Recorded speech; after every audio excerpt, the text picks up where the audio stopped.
ब्रह्मा के 1 वर्ष के बराबर विष्णु का 1 दिन कहा जाता है। ब्रह्मा के 1 वर्ष के बराबर विष्णु का 1 दिन कहा जाता है।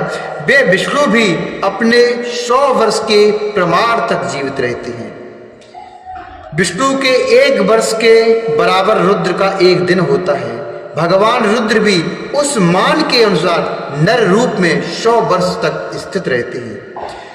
उसके बाद शिव के मुख से एक श्वास निकलता है और जब तक वह निकलता रहता है तब तक वह शक्ति को प्राप्त कर पुनः जब निःश्वास लेते हैं तब तक ब्रह्मा, विष्णु, शिव, गंधर्व, नाग और राक्षस आ सभी देहधारियों के निःश्वास और उच्छ्वास को बाहर और भीतर ले जाने की क्रम की संख्या हे पुरुषोत्तम दिन रात में मिलाकर 21,000 का 100 गुना एवं 600 अर्थात 21,06,000 कही गई है।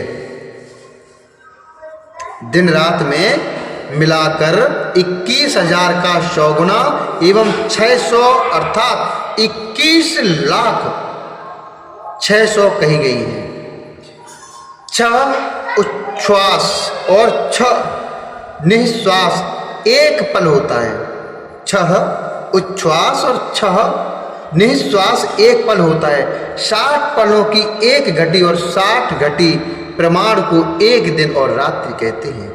सदाशिव के निःश्वासों और उच्छ्वासों की गणना नहीं की जा सकती, अतः शिवजी सदैव प्रबुद्ध और अक्षय हैं। मेरी आज्ञा से तुम्हें अपने विविध गुणों के द्वारा सृष्टि के इस प्रकार होने वाले कार्यों की रक्षा करनी चाहिए। ब्रह्मा जी बोले, इत्याकरन्निवचः शंभोर्मया च भगवान् हरिः प्रणिपत्य च विश्वेशं प्राहमन्दतरं वशी प्राहमन्दितरं वशी। ब्रह्मा जी बोले, हे देवर्षि, भगवान शिव का यह वचन सुनकर सबको वश में करने वाले भगवान विष्णु मेरे साथ विश्वनाथ को प्रणाम करके मंद स्वर में उनसे कहने लगे। भगवान विष्णु बोले, शंकर श्रूयतामे तत्कृपा सिंधो जगत्पते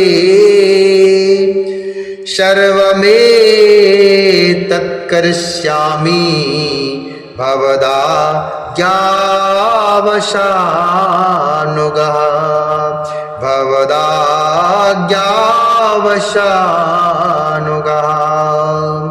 मम धियः सदा त्वं च भविष्यसि न चान्यथा भवतः सर्वसामर्थ्यं लब्धं चैव पुरा मया भवतः सर्वसामर्थ्यं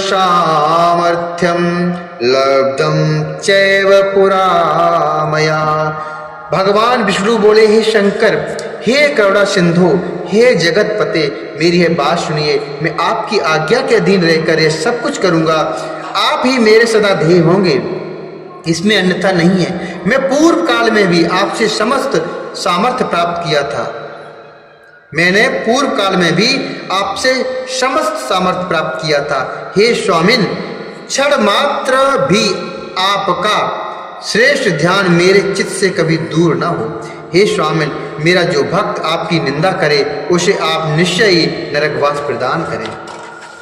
हे नाथ, जो आपका भक्त है वह मुझे अत्यंत प्रिय है। जो ऐसा जानता है उसके लिए मोक्ष दुर्लभ नहीं है। जो ऐसा जानता है उसके लिए मोक्ष दुर्लभ नहीं है।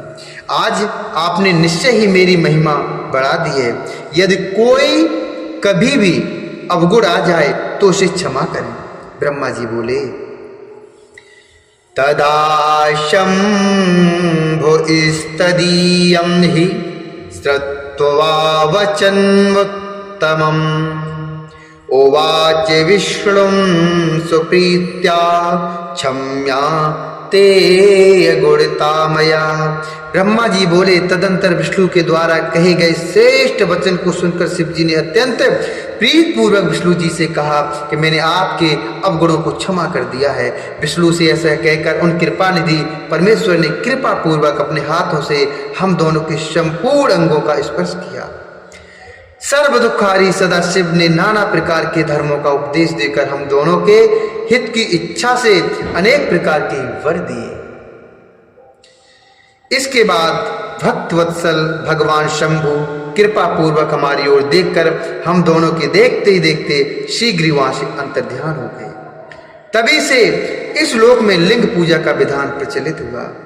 लिंग में प्रतिष्ठित भगवान शिव भोग और मोक्ष देने वाले हैं। शिवलिंग की वेदी महादेवी का स्वरूप है। शिवलिंग की जो वेदी है वो महादेवी का स्वरूप है और लिंग साक्षात महेश्वर है। लय कारक होने के कारण ही इसे लिंग कहा गया है। इसमें संपूर्ण जगत स्थित रहता है। जो शिवलिंग के समीप स्थित होकर नित्य इस लिंग के आख्यान को पढ़ता है वह 6 मास में ही शिव स्वरूप हो जाता है। इसमें संदेह नहीं करना चाहिए। हे महामुनि, यस्तु लिंग समीपे तु कार्यं किंचित करोति च तस्य पुण्य फलं वक्तुं न शक्नोमि महामुने। हे महामुने, जो शिवलिंग के समीप कोई भी कार्य करता है उसके पुण्य फल का वर्णन करने में मैं समर्थ नहीं हूँ। इत श्री शिव महापुराणे द्वितीयां रुद्र संहितायां प्रथम खंडे सृष्टि उपाख्याने परम शिव तत्व वर्णनम नाम 10मोऽध्याय। इस प्रकार श्री शिव महापुराण के अंतर्गत द्वितीय रुद्र संहिता के प्रथम खंड में सृष्टि उपाख्यान में परम शिव तत्व वर्णन नामक 10वां अध्याय पूर्ण हुआ। आइए अब हम रुद्र संहिता के षष्ठी खंड में अध्याय 11 में प्रवेश करेंगे, जिसमें वर्णन है शिव पूजन की विधि तथा उसका फल।